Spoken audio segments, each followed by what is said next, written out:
Caterina López Palacios, médico asistente del Servicio de Medicina del Hospital Amazónica de Yarinacocha, especialista en dermatología. En cuanto a la epidemiología de la psoriasis, esta es una enfermedad universal. En Estados Unidos afecta en un 2,2% de la población y en diversas poblaciones puede oscilar entre el 0,1 al 11,8%. Se dice que hay una mayor incidencia entre los de antígenos leucocitarios humanos del CBW6 asociado a enfermedades de aparición más temprana y con antecedentes familiares. Debido a esta asociación, Hensler y Christopher proponen a la psoriasis dividirla en dos tipos, tipo 1 y tipo 2. Tipo 1, aquella en que la edad de comienzo es antes de los 40 años y hay una asociación clara a este antígeno leucocitario humano. Y la tipo 2, la que comienza después de los 40 años sin tener asociación con este antígeno. En cuanto a la etiología y patogenia, su principal causa aún sigue siendo desconocida. Como todos sabemos, es una enfermedad inflamatoria crónica con una base fuerte genética que se va a caracterizar por alteraciones complejas en la diferenciación y crecimiento epidérmico. Va a haber muchas anormalidades bioquímicas, inmunitarias y vasculares. En cuanto al factor genético, un momentito.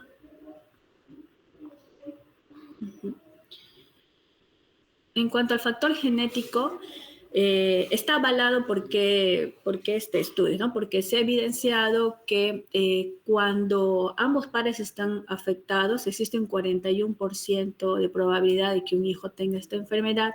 Si solo un padre está afectado, un 14%. Si es un hermano, un 6%. Y cuando no hay antecedentes familiares, solamente el porcentaje es de 2%, ¿no? Se ha visto también una concordancia en mellizos monocigóticos que se encuentra entre un rango del 35 al 73% en varios estudios. Se ha confirmado también un locus denominado el locus de susceptibilidad a la psoriasis 1, que se va a localizar en el complejo de histocompatibilidad mayor del cromosoma 6, punto 3, donde van a residir estos genes o estos antígenos leucocitarios humanos, en donde los alelos asociados son el HLA B13, B37, DR7, B46, B57, CBW1, CBW6 y el DQ9. De ellos, el CB6, B27 y B38 y 39 van a estar asociados además a la artritis psoriásica. Esta interacción de citoquinas es muy compleja, ¿ya? Aquí les he hecho un cuadro, o mejor les estoy mostrando, porque yo no lo he hecho, ¿ya? Un cuadro algo detallado en donde se muestra a los factores, o las citocinas principales que intervienen en la aparición de la enfermedad, ¿no? Aquí vamos a ver quiénes son los fundamentales, el interferón gamma con el factor de necrosis tumoral alfa. Estos a su vez van a activar a los queratinocitos, que son estas células que están acá, ¿no? Y los queratinocitos lo que van a hacer es activar múltiples interleuquinas, como la interleuquina 8, la interleuquina 18, la 15 y la 7. En la patogénesis o la patogenia también están involucradas las células dendríticas. Estas van a también producir diversas interleuquinas, como la interleuquina 23, que es una de las claves también en el proceso, que va a activar a los linfocitos CD4 positivos llamados T-Helper 17, que a su vez también van a activar, van a producir más interleuquinas, como la 17 y 22, que van a seguir activando a las células de los queratinocitos, ¿no? No solamente con la interleuquina 23 se activa el CD4 positivo, sino que también estas mismas células dendríticas van a generar otras citoquinas, como la interleuquina 15, que van a activar a las CD8 positivos, y estos a su vez van a generar más interleuquina 2 que va a volver a activar y hacer que exista la presencia de este CD8 positivo en la zona, ¿no? O sea, este es un mecanismo un poquito complejo donde va a haber tanto retroalimentación positiva y negativa para la presencia de citoquinas, quimioquinas y factores de necrosis de crecimiento, que es lo que va a producir al final la enfermedad. Ahora, no solamente se hablaba de citoquinas y quimiosinas, sino también se ha involucrado alteraciones de la inmunidad humoral, ¿no? Va a haber aumento de niveles séricos de inmunoglobulina A, G, E y factores anti-IgG, también inmunocomplejos circulantes e incremento de los niveles del complemento de CD4, activación del C3, tanto en las formas agudas como generalizadas de la enfermedad. En cuanto al factor ambiental, los datos sugieren que el clima cálido mejora la psoriasis, siendo la luz solar beneficiosa, al parecer inhibe la síntesis del ADN y reduce la mitosis, disminuyendo la proliferación celular. Sin embargo, existe una pequeña proporción de pacientes en donde la luz solar intensa puede más bien exacerbar su cuadro. ¿Me escuchas? Sí, ¿no? Sí, doctora. Ya, acá vemos un cuadrito de histológicamente qué es lo que sucede más o menos a nivel de la piel de la psoriasis, ¿no? En la imagen A, este es un paciente normal, ¿ya? Donde vemos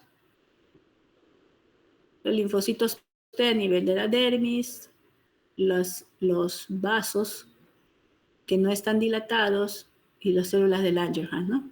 En su lugar. En la figura B vamos a ver una piel sana, pero de un paciente con psoriasis.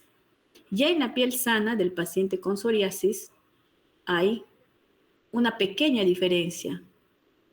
Los capilares o los vasos sanguíneos están un poco tortuosos. Hay ligero aumento de la papila dérmica. Ya vemos presencia de células dendríticas, ¿no? Y células mastoideas, que normalmente no debería haber. Ya cuando la enfermedad va progresando, vemos más tortuosidad y dilatación de los vasos sanguíneos, como todo el proceso inflamatorio y la presencia de macrófagos, de linfocitos, va alterando la histología de la psoriasis. Incluso ya podemos ver linfocitos CD8 que van entrando hacia la epidermis.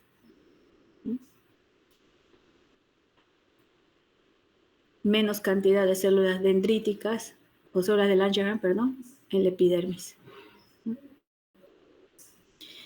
Y aquí, en un estado ya más diseminado o incluso pustuloso, hasta vemos los microabscesos de Munro.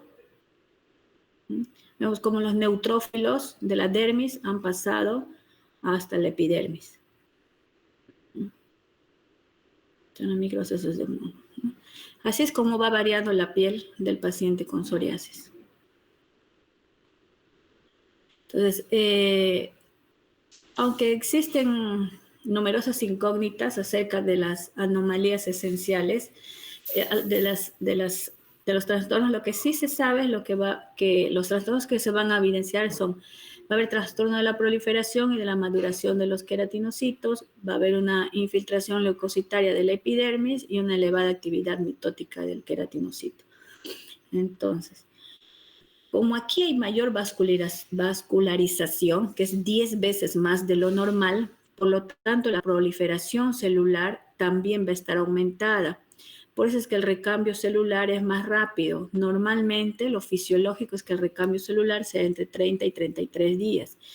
Como está 10 veces más aumentada la vascularización, Esto se reduce más o menos a 4 días, o sea, una célula basal que antes demoraba en llegar al estrato córneo en 30 o 33 días, ahora lo hace en 4 días.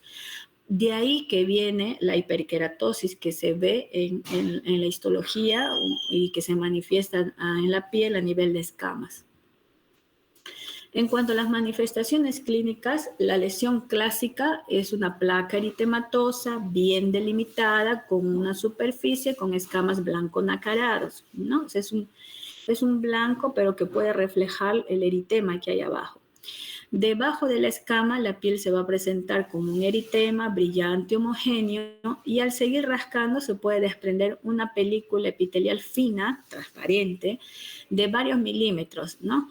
Y al desprender esta peliculita lo que vamos a ver es puntos de sangrado, ¿no? ¿En qué se traduce esto? A la triada clásica de la psoriasis. La triada clásica de la psoriasis consiste en el signo de la mancha de esperma, que es la primera parte donde estoy rascando esta escamita, ¿no? Que sale blanco nacarada. Si sigo rascando, aparece el segundo signo, signo de la película despegable de Brock, que es esa lámina finita, ¿no? Que sale. Y después de sacar esa lámina finita, lo que vamos a ver es el signo de Auspitz o rocío sangriento, que son puntos de sangrado. ¿Por qué van a existir esos puntos de sangrados? Por la dilatación que hay acá o la elongación que hay de las papilas dérmicas. Si se dan cuenta, el diámetro de la capa córnea hasta la papila dérmica en una piel sana es mayor y en el caso del paciente de psoriasis, esto se acerca más. La papila dérmica está tan cerca a la capa córnea, ¿ya? Que al sacar la peliculita es fácil el sangrado, ¿no? Esa es la traducción del signo de Auspitz, ¿no? ¿Por qué se da? Por esta dilatación de las papilas dérmicas que hacen que estos vasos que están tortuosos y dilatados estén más cerca de la superficie de la piel. Acá vemos la plaquita eritematosa con una escama blanco nacarada que al examinar, al final en el centro lo que queda es el rocío sangriento, o sea, puntitos de sangre, que es lo que tenemos que evaluar al examen físico. Se dice que estas lesiones suelen ser simétricas y en algunos pacientes, o en el 2% de los pacientes, se puede evidenciar el fenómeno isomórfico de Koebner. ¿Qué es el fenómeno isomórfico de Koebner? No es más que la aparición de lesiones en zonas traumatizadas, ¿no? Ahora, este fenómeno isomórfico aumenta en un 7% de los casos, incluyen factores como la infección, estrés o reacciones a fármacos. Acá vemos dos imágenes de fenómeno de Koebner. A este paciente se le hizo biopsias, tenían teratoma, se hizo unos cortecitos para sacar los teratomas y donde hubo los cortes pues aparecieron las lesiones de psoriasis. A esta paciente más bien fue exposición excesiva al sol. Vemos cómo donde ha irritado la zona del sol en la espalda, se evidencian las placas eritemato-escamosas y en la zona que estaba protegida por el sostén o la ropa está sana, ¿no? No se ve en todos los pacientes, ¿no? Pero sí se les recomienda por eso evitar zonas de traumatismo continuo, ¿no? Ahora, entre los patrones clínicos de la presentación cutánea encontramos en la psoriasis vulgar, o psoriasis crónica estacionaria o psoriasis en placas.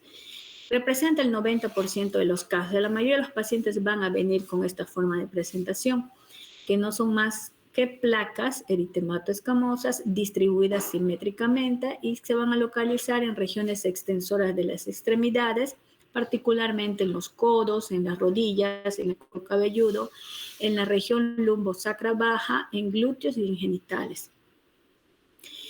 Hay Hay una constante producción de grandes cantidades de escamas con poca alteración en la forma o distribución de las placas individuales. O sea, estas se van a hacer muy escamosas. La forma no va a variar mucho, pero sí va a ser muy escamosa. Aquí vemos las imágenes de psoriasis, pacientes con psoriasis. Vemos aquí bien cómo es una placa eritematosa, escamosa. Las escamas son un blanco nacarado con los bordes bien delimitados en todas las lesiones. Entonces, las placas tienen un color medio blanquecino, ¿no? Blanco nacarado. Pero siempre se evidencia el eritema que hay debajo.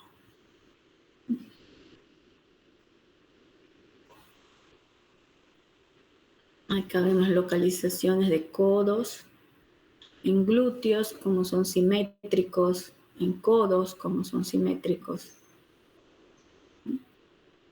Por eso es que estos pacientes, los primeros lugares de presentación, como es la forma más frecuente, siempre hay que revisar codos, rodillas, cuero cabelludo. Algunas variantes de son la psoriasis geográfica. La psoriasis geográfica simplemente es cuando estas placas se unen y forman dibujos semejantes a un mapa. La psoriasis girata son aquellas que son más bien circulares, como remolinos. La psoriasis anular, la que tiene forma de anillito y el centro puede estar un poco claro. La psoriasis rupioide es cuando ya se hace un poco más gruesa la escama. La psoriasis ostrácea es cuando es más gruesa la escama, y la elefantina cuando es más aún. Por ejemplo, esta es una psoriasis anular donde el centro se torna un poco más claro, no tan eritematoso como el borde, ¿no? Una psoriasis rupioide, las escamas pueden ya, en vez de ser blanco nacaradas, pueden volverse a un tono medio amarillento. Y esta es una psoriasis elefantiásica, donde la hiperkeratosis es mucho más marcada. Ahora, ¿qué es esta hipocromía que hay alrededor de una placa psoriásica?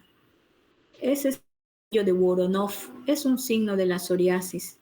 En algunos pacientes con tratamiento convencional, como en este caso con este paciente que usó la terapia modificada de Wackerman, cuando van sanando se ve este halo, un halo, y es un signo, es un anillo de Voronov, ¿no?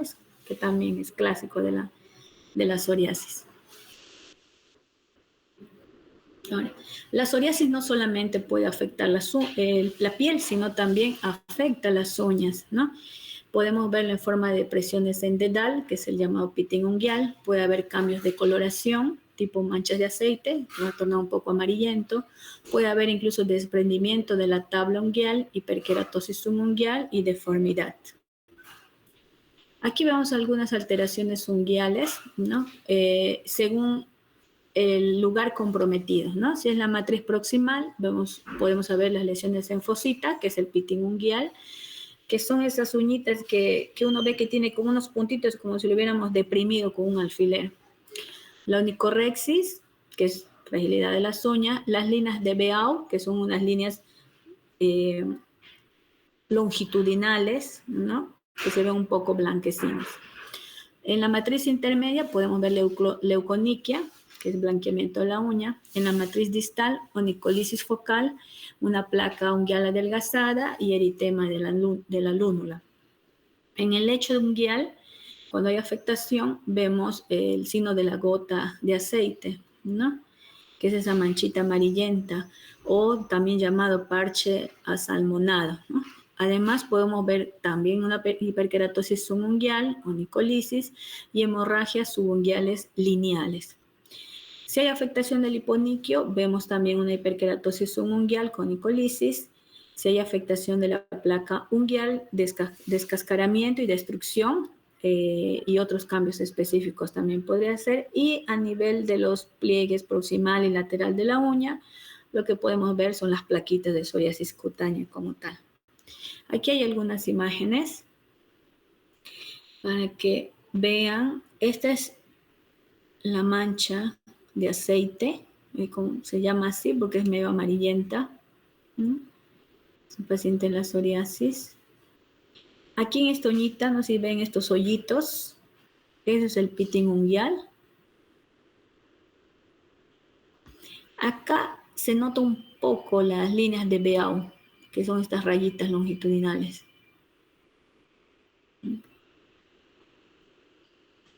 Aquí ya hay una hiperkeratosis subunguial marcada, ¿no? Esto es más de una pustulosis, que ahorita vamos a ver las otras variantes de la psoriasis. Aquí la placa, que les decía, la placa de la psoriasis vulgar alrededor de la uña, acompañado de su leuconiquia y su mancha de aceite, de esa coloración amarillenta. Ahora, otra variante, otra forma clínica de presentación es la psoriasis en gota. La psoriasis en gotas o psoriasis gutata va a tener las mismas características clínicas, lo que van a ser de forma más pequeña, como su mismo nombre dice, en gotas. Entonces, van a ser pápulas que se van a localizar preferentemente en la región superior del tronco y proximal de las extremidades. Es más frecuente en edades tempranas y adultos jóvenes. Tiene una fuerte asociación con el antígeno leucocitario humano CBW6, que es el tipo 1 que mencionaban los investigadores, y también se puede asociar a una infección estreptocócica de la faringe, ¿no? Que puede haber precedido o concomitar en el momento de la exacerbación de la psoriasis en gotas. Aquí vemos una psoriasis en gota. Son igual placas eritemato escamosas, de color, las escamas blanco nacaradas, pero son más pequeñitas. El tamaño es lo que lo varía. Y la psoriasis en pequeñas placas se ve más en personas de edad mayor, suelen ser más grandes que las psoriasis en gotas, de 1 a 2 centímetros, más gruesas, escamosas, ¿no?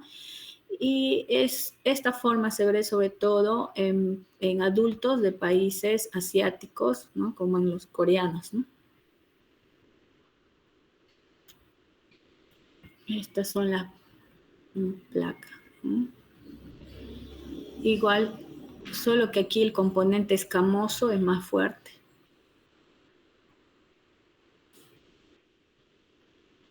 Y la psoriasis invertida. La psoriasis invertida es aquella que se va a localizar en los pliegues.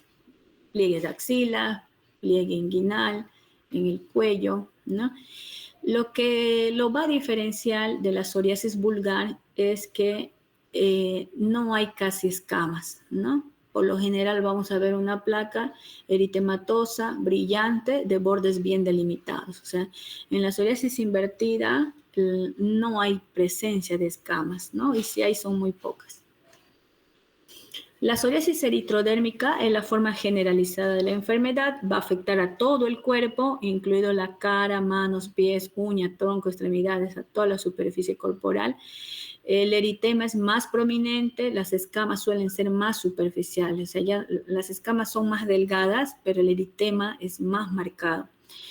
Esos pacientes pierden mucho calor por la vasodilatación generalizada, por lo que pueden presentar hipotermia, ¿no? En países cálidos hay riesgo de hipertermia, más bien por oclusión de los conductos sudoríparos. Entonces, este paciente con una psoriasis eritrodérmica sí puede tener síntomas acompañantes como fiebre o mal estado general, ¿no? También va a tener edema en miembros inferiores, puede estar asociado con insuficiencia cardíaca, con un volumen minuto aumentado y alteraciones de la función hepática y renal. Puede iniciar a partir de una psoriasis en placa crónica, ¿no? Que se va a ir extendiendo, ¿no? O en otros casos puede ser aparición súbita por el resultado a veces de tratamientos no tolerados con VB o antralina, ¿no? La psoriasis pustulosa generalizada puede convertirse también en una eritrodermia psoriásica. Esta de acá es una psoriasis invertida. Vemos con pliegues, hay placas de bordes bien delimitados, eritematosos y las escamas son poco notorias. Y este es un paciente que está en eritrodermia. las escamas son más finas.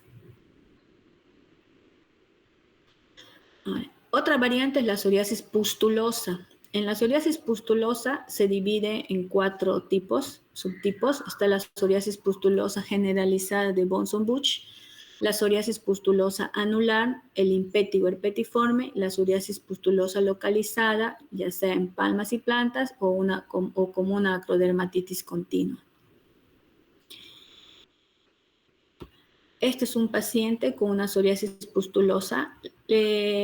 La diferencia es que vamos a encontrar pústulas, pero estas pústulas no son por bacterias, es por la presencia de neutrófilos. Recuerden que en la histología, en la primera imagen que les mostraba, estaban los microabscesos de Monro, que son neutrófilos que van migrando por la misma exocitosis a la superficie de la piel y van a formar estas pústulas, ¿no? Generalizado, el Bunsen-Buch,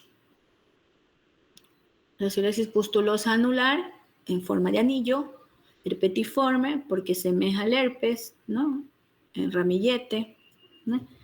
Los nombres cambian según la forma clínica, como se ve. Ahora, recordar que también la psoriasis puede afectar las articulaciones, ¿no?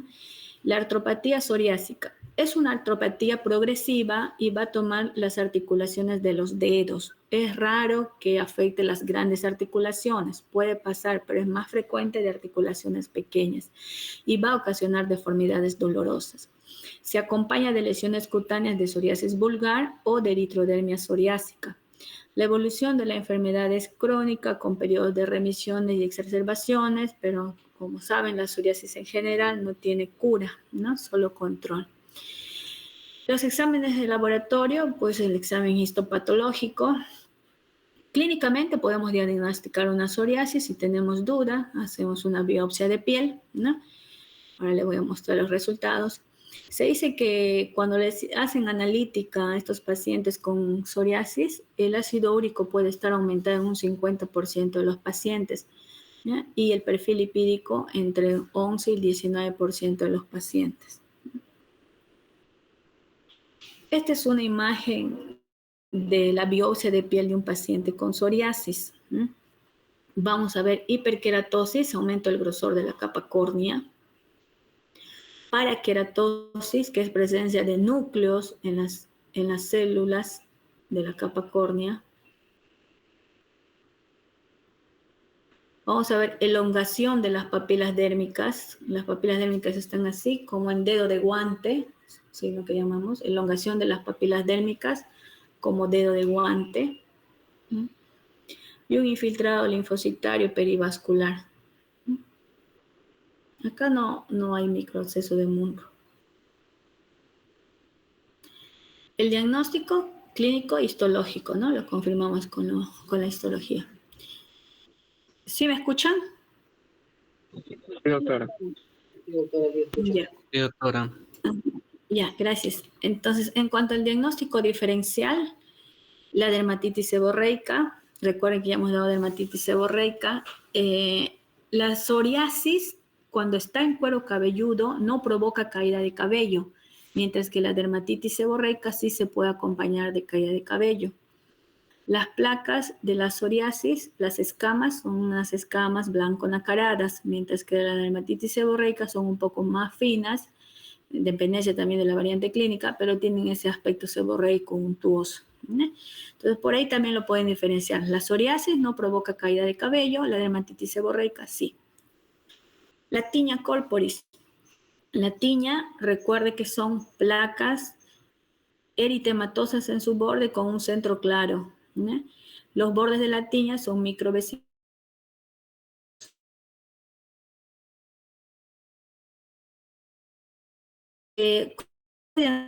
Un básico diferencial de Giver, que ya lo vamos a ver ahora también. Ahora les van a ver la diferencia. El líquen plano no es una clase. El líquen plano, ¿cómo son las placas del líquen plano? Las placas del líquen plano tienen también diferentes variantes clínicas, con la vulgares con la que la podemos diferenciar. ¿ya? Son placas eritemato-violáceas, más bien tienen un tinte medio violáceo, ¿no? Y en el líquen plano vamos a ver liquenificación, o sea, va a haber aumento del cuadrillaje normal de la piel. Por eso es que lo podemos diferenciar, ¿no? Porque hay un aumento del cuadrillaje normal de la piel, ¿no? Y las lesiones son más bien eritemato-violáceas, son más bien poligonales, ¿no? Tienden a tener esa forma poligonal, ¿no? Y con la sífilis secundaria, que es la gran simuladora, bueno, en este caso las placas de la sífilis secundaria lo podríamos diferenciar. ¿Por qué? Porque la sífilis secundaria uno no produce prurito. La psoriasis puede producir un prurito leve a moderado, ¿no? Y la sífilis secundaria, las escamitas también son finas, no son blanco nacaradas ni tan gruesas como como en la psoriasis. Y recuerden que el diagnóstico diferencial que les puede ayudar más, o sea, ¿qué procedimiento? Hacer la triada clásica, ¿no? Rascar, sacar la peliculita y ver el signo de Hospital. Con eso diagnosticamos también. Acá le estoy dejando algunos diagnósticos diferenciales más específicos según la forma clínica para que ustedes lo lean, ¿no? Fitzpatrick es la bibliografía, ya saben, ¿no? Ahora, en cuanto al tratamiento, dentro de las medidas preventivas, evitar traumatismos cutáneos, ¿no? ¿Por qué los traumatismos cutáneos? Por el fenómeno de Koebner, ¿no?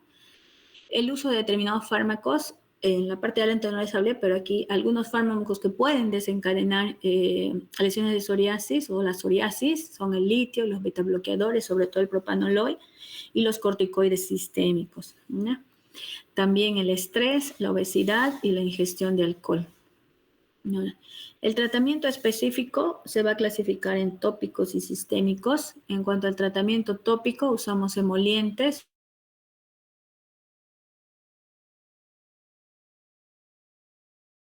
Podemos utilizar cremas a base de aceites minerales como la parafina, o a base de aceites vegetales como el coco y la oliva, o a base de aceites animales como la lanolina. Lo que van a hacer es crear una capa oleosa, ¿no? Que va a ocluir y va a impedir la evaporación del agua, facilitando así la hidratación de la capa córnea. También podemos usar productos que contengan ácido salicílico. El ácido salicílico lo podemos, muy aparte de lo que les voy a hablar, el ácido salicílico lo podemos usar como una función queratoplástica o queratolítica. Queratoplástica es cuando queremos exfoliar de una forma suave, y queratolítica es ya para romper, ¿no? Romper células epidérmicas, ¿no? Entonces, queratoplástica, cuando queremos usar una formulación queratoplástica, solamente puede ir entre el 1 al 3%. Queratolítica es a partir del 4% para arriba, ¿no? Entonces, si yo voy a mandar una formulación y no quiero dañar a un paciente, hay que tener cuidado, ¿no? Si la escama no es muy gruesa, uso porcentajes bajos. Si es más gruesa, puedo llegar hasta un 5%, ¿no? Según la literatura, podemos usar excipiente cremoso o vaselina en concentraciones del 1 al 10%. Yo les aconsejo no llegar hasta el 10%, máximo al 5%. En caso de psoriasis, para otras patologías sí. En cuero cabelludo pueden formular en forma de shampoo, ¿no? De soluciones o geles combinados con corticoides, ¿no? En niños pequeños se prefiere no utilizar ácido salicílico, ¿ya? Y si es que lo vamos a hacer, que el ácido salicílico no exceda el 1%, ¿no? Para no quemar. Corticoides tópicos es el tratamiento específico de la enfermedad básicamente, ¿no? Podemos empezar con los de baja o mediana potencia, como la desonida, la hidrocortisona, ¿no? Y poder ir aumentando un poquito la potencia si el paciente no va mejorando. En casos resistentes podemos empezar de una vez con corticoides de alta potencia, como la betametasona, que es al 0.05%, el clobetasol, que es al 0.05%, la mometasona, que es al 0.1%, ¿no? Podemos empezar con eso. y luego ir bajando, ¿no? La hidrocortisona en crema es al 1% y la desonida es al 0.1%, ¿no? Entonces podemos ir haciendo así, empezar con corticoides de alta potencia, a los 7 días ir bajando de menos potencia y no quitarlos de golpe para no provocar el efecto rebote, ¿no? Ahora, también podemos usar los alquitranes. El alquitrán no es más que son productos que se obtienen de la destilación de la hulla y de algunas maderas, como el alquitrán de hulla, ¿no? El inconveniente es que el olorcito es fuerte, mancha la piel porque es olor oscuro, ¿no? Pero se puede también poner a los pacientes, ya sea en forma de shampoo, loción. El alquitrán de hulla lo podemos usar entre un 5 al 2, perdón, entre 1 y al 2%, ¿no? También otro tratamiento, podemos usar también el calcipotriol al 0.005%. Es un poquito más caro usar este tipo de tratamiento, pero también ayuda al paciente, ¿no? De repente en esos pacientes que ya tienen efectos secundarios con los corticoides tópicos, también lo podríamos usar. La fototerapia también se utiliza en casos de estos pacientes, ¿no?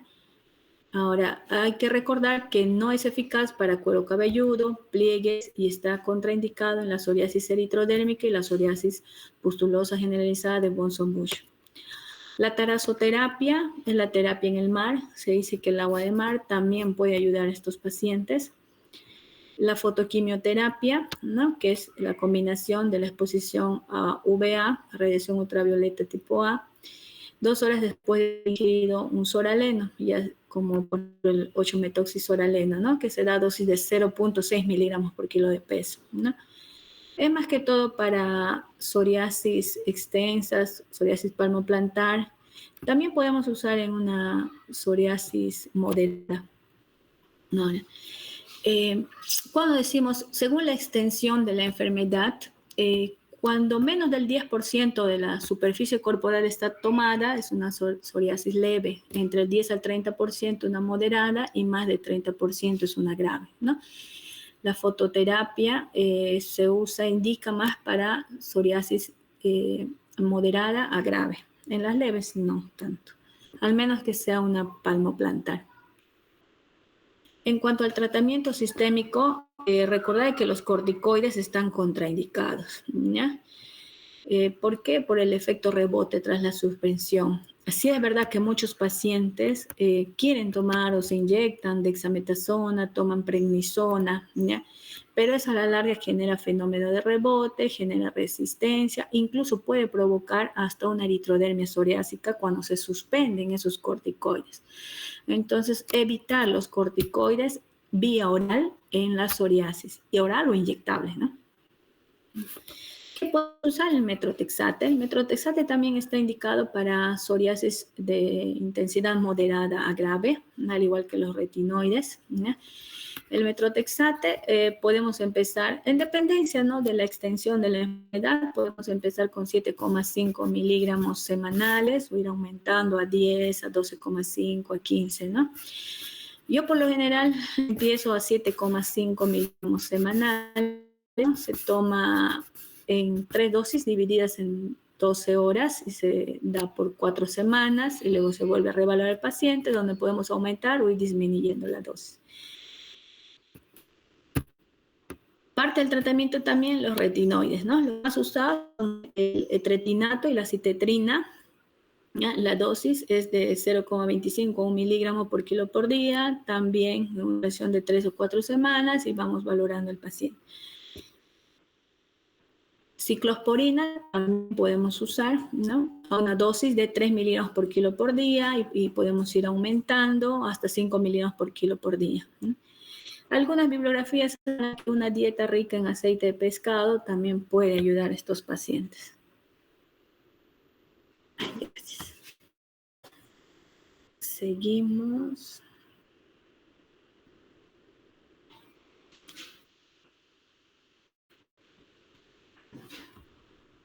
¿Alguna pregunta de psoriasis? Chicos, ¿se durmieron? doctora. ¿Todo bien? ¿Alguna pregunta?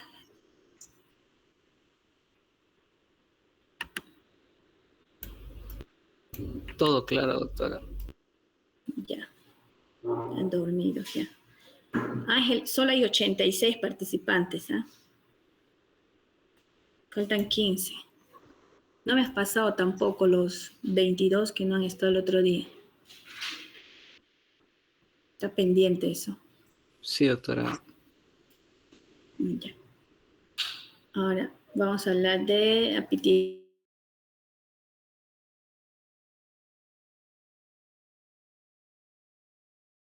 También de During, Rosiola escamosa de Fournier, Tonsuras de Cosillebra y Pitiriasis rosa, la cual va a curar espontáneamente. La pitiriasis rosa es más frecuente en mujeres que en varones, en una proporción de 1,5 para mujeres y 1 para varón. Se va a ver en todas las razas. En Estados Unidos predominan los meses de primavera y de otoño. Hay un predominio de incidencia entre los 10 y 35 años de edad. Y no debe de repetir, ¿no? Se supone que un episodio de pitiriasis rosa no debe de repetir porque hay inmunidad duradera. En cuanto a la etiología, comenzando con un estudio de Drago y colegas en 1997, han focalizado como etiología al herpes humano, al herpes virus tipo 7 y tipo 6, ¿no? No se ha identificado aún el modo de contagio, o sea, no se sabe la vía de transmisión de este virus. Solo se sabe que son ellos dos los que están involucrados. De ellos dos, el más frecuente, el herpes virus tipo 7. En cuanto al cuadro clínico, se va a acompañar de prurito. El 25% de pacientes el prurito va a ser intenso, en el 50% leve o moderado y en un 25% restante puede estar ausente. En una minoría de pacientes se puede acompañar de síntomas semejantes a una gripe. En cuanto al cuadro clínico, por lo general comienza con una lesión solitaria que puede pasar inadvertida, denominada medallón madre, parche o medallón heráldico. También se suele llamar placa primitiva o placa pregonera, que por lo general se va a localizar en tronco en el cuello. ¿Bien? Va a mostrar un delgado collar de escamas inmediatamente por dentro de la periferia de la placa y el tamaño suele ser entre 2 y 4 centímetros, de forma ovalada o redondeada con un color asalmonado, eritematoso y más raramente hiperpigmentada, que puede estar hasta una semana antes de que aparezca el resto de la erupción. Esa es la placa pregonera o medallón madre. En este caso hubo dos, ¿no? Que puede presentarse así como una placa eritematosa, escamosa, con un centro medio aclarado. Aunque esto ya es de una evolución más tardía. Esta es una presentación más reciente, más aguda, ¿no? Está la placa eritematosa, escamosa, siempre redondeada u oval. Después de la aparición de esta placa pregonera, van a aparecer las placas más pequeñas que se van a localizar preferentemente al lado del tronco, de manera que su eje longitudinal se va a disponer de forma perpendicular al eje del cuerpo. Se va a hacer así, como arbolito de Navidad, ¿no? Las lesiones suelen extenderse hacia la raíz de las extremidades, ¿no? Y hacia los lados del cuello, y por lo general van a respetar cara, manos y pies. Aquí está la distribución. Acá vemos en esta imagen el medallón heráldico, que fue el primero, el más grande, y vemos cómo más o menos es una distribución más perpendicular al eje longitudinal del cuerpo. Siempre son redondeadas o ovales. Entonces inician por lo general en regiones laterales del tronco y se van extendiendo a raíces de miembros, de extremidades. Por eso es que en esta zona es más frecuente y mayor cantidad, y hacia las partes más distales va a haber menos cantidad de lesiones. Va a haber casos excepcionales donde puede afectar párpados, pene, cuero cabelludo y palmas y plantas, donde puede haber vesiculización.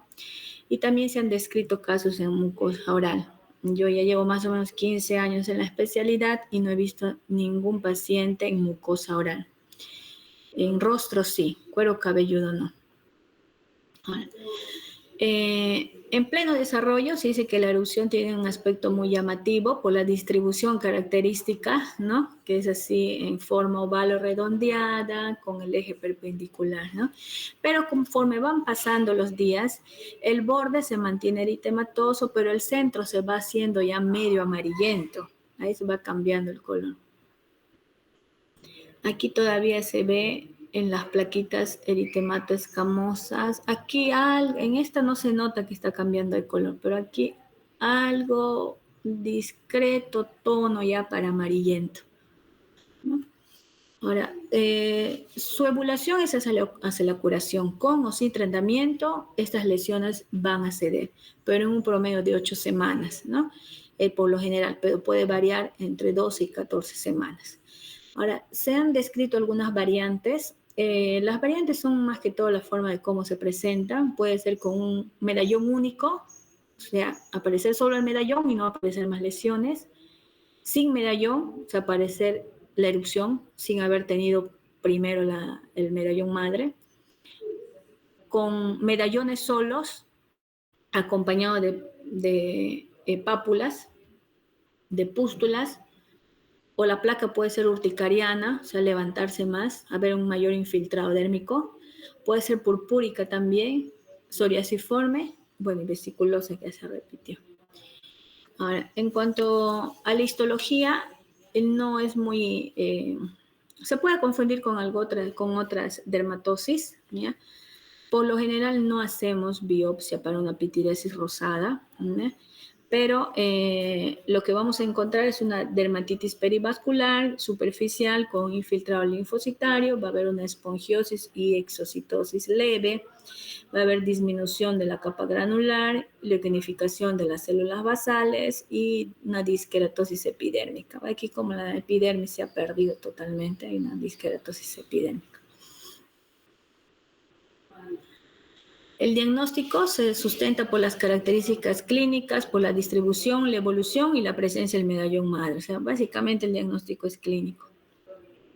En cuanto al diagnóstico diferencial de la dermatitis seborreica, ¿por qué lo diferenciamos de la dermatitis seborreica? Porque la dermatitis seborreica va a tener una predilección por el cuero cabelludo, por la región externar, interescapular, pubis, axilas y flexura. En cambio, la pitidiosis rosada es más de tronco, a nivel de tronco, ¿no? Y raramente cabeza y cuero cabelludo. La psoriasis, porque las placas de la psoriasis son más elevadas, las escamas son más gruesas, lamelares, y la psoriasis tiene predilección más por codo, rodillas, sacro, cuero cabelludo, ¿no? Es una evolución más crónica también. La roseola sifilítica es con la que más confusión podemos tener. Todo paciente con pitidiosis rosada de Gibert que ha iniciado vida sexual, debemos mandar a hacer una serología para sífilis, ¿no? ¿Qué más o menos nos puede indicar en que estemos ante una roseola sifilítica y no una pitidiosis rosada? El prurito. Se dice que la roseola sifilítica, por lo general, no tiene prurito, incluye palmas y plantas, perdón. O sea, si vemos un paciente que tiene lesiones tipo pitidiosis rosada y están afectadas las palmas y las plantas, y más aún si me dice que no tiene prurito, que está en etapa de vida sexual activa, hay que descartar siempre una roseola sifilítica, ¿no? Y también podemos preguntar, ¿no? Si ha tenido antecedente de chancro con adenopatías, ¿no? Pero ya viendo eso, que incluye palmas, plantas y no pica, ya podemos ya empezar a hacer el interrogatorio acerca del chancro, ¿sí? Y siempre a todo paciente con pitidiosis rosada mandarle a hacer su serología para sífilis. En cuanto al tratamiento, lociones de zinc y calamina, como les digo, esta enfermedad con o sin tratamiento va a remitir, pero como remite en un largo periodo, Hay pacientes que no quieren esperar tanto tiempo, entonces ahí les damos tratamiento, ¿no? Tratamiento, lociones de cinclalamina, entre 1 al 2%, ¿no? Corticoides de bajo o mediana potencia, como la hidrocortisona, el 1% en ungüento, antihistamínicos, según la intensidad del prurito, escogemos los antihistamínicos, puede ser clorfenamina, loratadina, cetiricina, rupafin, fexofenadina, antihistamínicos en general. Y podemos dar también aciclovir, ¿no? En el caso de adultos, una tableta de 800 miligramos cada 5 horas por 7 días, parecido al tratamiento del herpes zóster. Y en mayores de 2 años, a razón de 20 miligramos por kilo por dosis, cada 8 horas por 7 días. Las lesiones residuales que puedan quedar, porque después del tratamiento con corticoides tópicos puede quedar una hipocromía, ¿no? Entonces, en esas lesiones residuales podemos usar ya cremas regeneradoras como el Mucovid o el Pantene y otras más que hay en el mercado. Y ayuda a regenerar la piel, o sea, volver a tener su 2 o 3 veces al día por un mes por lo menos. Gracias. A ver. ¿Alguna pregunta de pitiriasis rosada?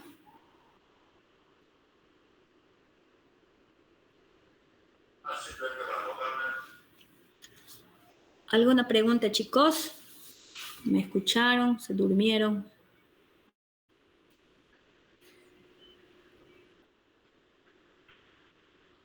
Todo claro, doctora. Tengo una pregunta, doctor.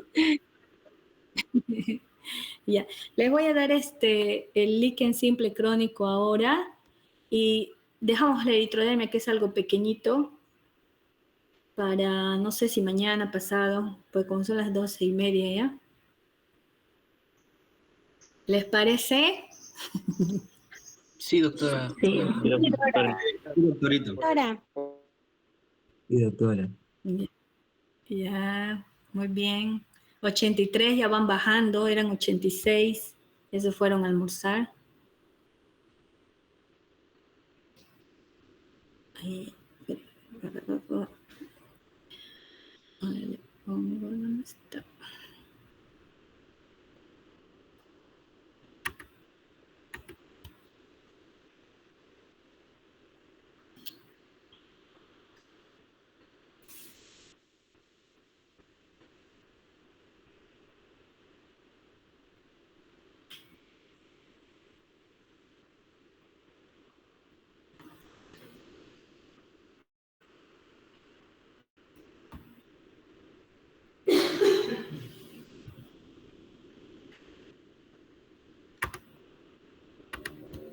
Ya. Seguimos con líquen simple crónico. ¿Me escuchan? Sí, doctora. Sí. No, Sí, doctora. ya. Sí, doctora. Entonces, ya, gracias.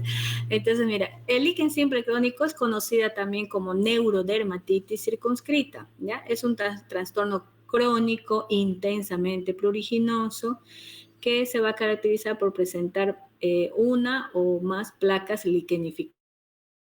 La etiología va a afectar a las personas adultas entre los 30 y 50 años de edad. Es más frecuente en mujeres que en varones. La etiología y patogenia se produce por un frotamiento y rascado secundario al prurito. Ahora, varios factores están en el prurito, pero aún no se han comprendido bien. O sea, es una piel que empieza a picar, el paciente se empieza a rascar y ahí es donde aparece la lesión. La causa del prurito, como le decía, no está bien comprendido. Se piensa que existen factores psicológicos o emocionales. De ahí que la enfermedad tiene como sinónimo neurodermatitis, o sea, una inflamación de la piel por algo neurológico, ¿no? El líquen simple crónico. Factores ambientales como el calor y sudor lo pueden también provocar. Y se ha publicado una asociación variable de líquen simple crónico y trastornos atópicos. Se puede ver antecedentes.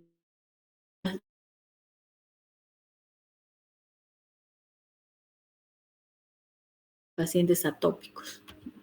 Dentro de las manifestaciones clínicas, el prurito intenso es la característica principal del líquen simple crónico, el cual puede ser paroxístico, ¿no?, continuo o esporádico. empeora con el sudor, el calor, la irritación de la ropa, la ansiedad, donde el frotamiento y el rascado puede ser consciente o inconsciente. En las lesiones cutáneas se va a observar una piel liquenificada con placas escariadas.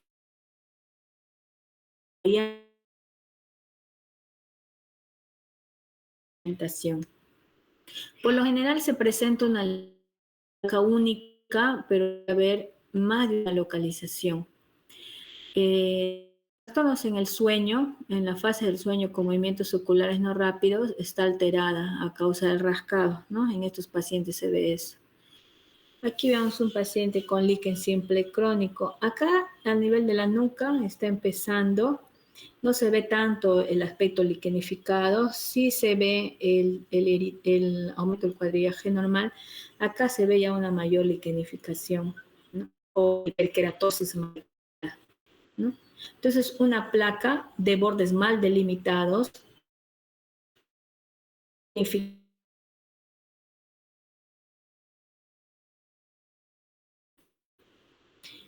que son únicas o en cantidad, que es lo que lo va a diferenciar de la psoriasis, ¿no?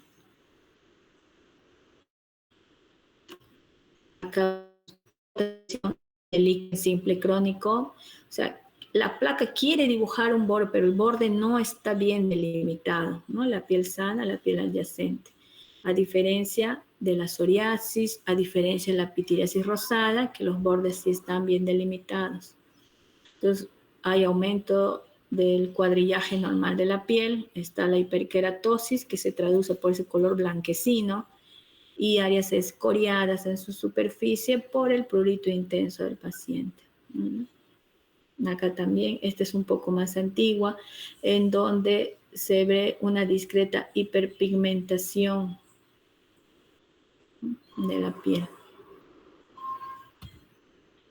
En el escroto también podemos verlo, ¿no? Región genital es otra área también. Son aquellos pacientes que vienen con mucho prurito en los genitales, le hacemos un raspado, no sale micosis. Entonces, se ve acá. Ven acá en la base del pene también, cómo están las placas, con sus escoriaciones. O sea, estas son placas que siempre van a estar escoriadas por el prurito intenso que tiene el paciente. Diagnóstico diferencial con la psoriasis, como le dije, se diferencian por la localización, del tipo de escama que podemos encontrar y por la triada. La micosis fungoide. La micosis fungoide es un linfoma cutáneo de células T. En el caso de la micosis fungoide, las lesiones son más extensas, ¿no? El paciente viene en un estado de casi eritrodermia, ¿no? Que lo puede evidenciar, es muy pruriginosa. El linfoma cutáneo, por ser una neoplasia, pues esto ya al hacer la biopsia le hacemos referencia a oncología. Que son los dermatofitos, a las tiñas, ¿no? ¿Cómo le diferenciamos? Porque las placas tienen los bordes bien delimitados, ¿no? Como les decía, los bordes son eritematosos hasta microvesiculosos con escamas y un centro más claro. Con la dermatitis de contacto, ¿cómo le diferenciamos? Porque no va a haber el antecedente de un irritante o un alergeno en este caso, ¿no? El paciente, uno puede pensar también que es una dermatitis de contacto por el polimorfismo lesional que presenta, pero hacemos el interrogatorio y vemos que no hay antecedentes, ¿no? Ni laborales, ni cosméticos, ¿no? Que hayan sido la causa. La dermatitis atópica liquenificada podría sí ser esta la que nos da mayor dificultad, ¿ya? ¿Por qué? Porque se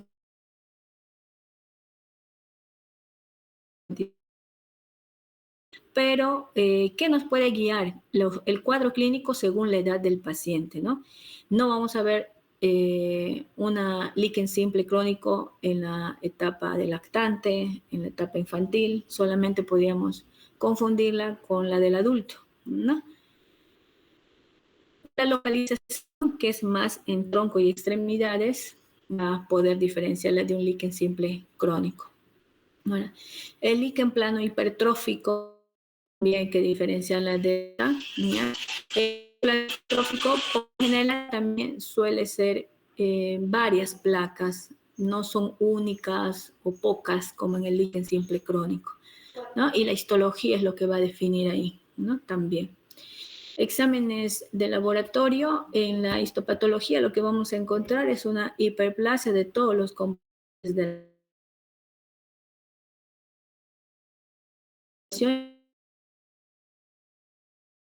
celulares, sin haber dilatación de las papilas dérmicas, ¿no? Ahora, el infiltrado inflamatorio, va a haber un infiltrado inflamatorio crónico en la dermis con engrosamiento del colágeno, ¿no? Por el rascado continuo, por la fricción. En cuanto al tratamiento, hay que manejar apropiadamente los problemas emocionales en el caso de estos pacientes. Hay que tratarles de hacer entender que la causa muchas veces, o la principal causa es emocional. Se sugiere mandar interconsulta con psicología, al igual que los pacientes con psoriasis también, ¿no? Los corticoides tópicos potentes son lo ideal en estos casos, ¿no? Que se aplican, pueden aplicarse de forma oclusiva. De forma oclusiva es cuando mandamos a poner una capa gruesa de la crema y a tapar por 24 horas. La botas de una, en casos de compromiso extenso de los miembros inferiores, porque la colocación más frecuente es en los miembros inferiores, ¿no? También es simplemente tapar en forma de bota, ocluido por 3 días, ¿no? Con un corticoide tópico. Los corticoides intralesionales también pueden ayudar a mejorar más rápido el proceso, ¿no? ¿Qué corticoide usamos? La triamcinolona al 0.025%. La aplicación es intralesional con 1 centímetro de espacio o de distanciamiento entre cada inyección, ¿no? Se puede usar una unidad o hasta palidecer la zona, ¿no? Tacrolimus es otra alternativa, el 0.1% que viene en ungüento, o el pimecrolimus, ya saben que es un poquito más caro, pero son alternativas a los corticoides. Antihistamínicos sedantes de preferencia para que el paciente esté un poco más calmado, y en algunos casos ya antidepresivos tricíclicos, ¿no? Como la doxepina. Si vemos que hay un trastorno emocional marcado, no solamente pues mandamos a psicología, sino posiblemente a psiquiatría para que sean tratados por la especialidad. Entonces, eso sería todo, chicos, por hoy. Doctora López, una consulta, buen día. Buenos días. En el caso de la gestación, en el líquen simple crónico, la gestación puede ser un factor predisponente porque también hay presencia de prurito, ¿no? Fisiológicamente. ¿Puede presentar líquen? Sí, el líquen simple crónico se puede presentar en cualquier persona. Claro, es más frecuente en etapa adulta. Independientemente del embarazo o no, sí podría presentarse. El embarazo, en dependencia del ámbito del embarazo, puede ocasionar estrés también, ¿no? Entonces, se puede presentar tranquilamente en una gestante. El tratamiento tópico. Solamente tópico, doctora. Tópico, y se puede usar antihistamínicos en dependencia de la semana de la gestación. De preferencia antes de las 20 semanas, tratar de evitar sedantes. Y si vamos a usar, de preferencia ya los antihistamínicos que no sean sedantes, ¿no? Como la levocetiricina, la loratadina, en esos casos. Ya, doctora, gracias. Y el tratamiento intralesional en la gestante también depende cómo, porque estas lesiones lesionales son dolorosas, ¿ya? Ahora, si vemos que es una paciente que es muy nerviosa, que se va a asustar o va a gritar con la aguja, con un pinchacito, entonces preferimos tratarla después del embarazo, de dar a luz, para evitar cualquier contracción uterina que pueda desencadenar un parto prematuro.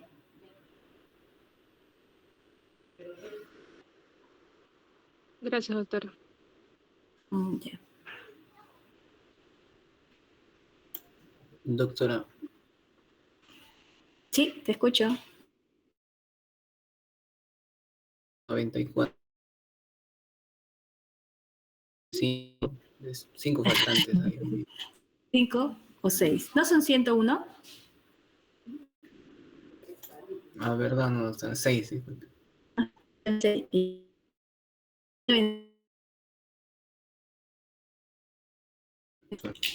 ya. Entonces, Ángel, coordino contigo para ver el tema que me falta.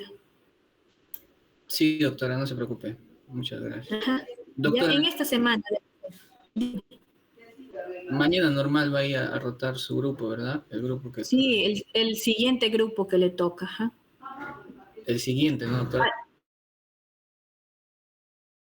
Sí, el doctor Galeano me dijo que hasta 3. El grupo anterior vino miércoles, viernes y lunes. Ya, doctora, Entonces ya entonces. le tocaría el siguiente grupo. Ujú.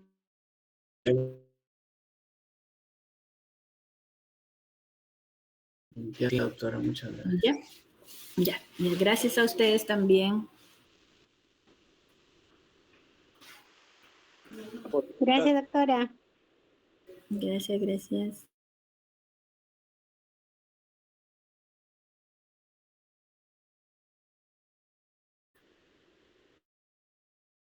Ya tomé captura.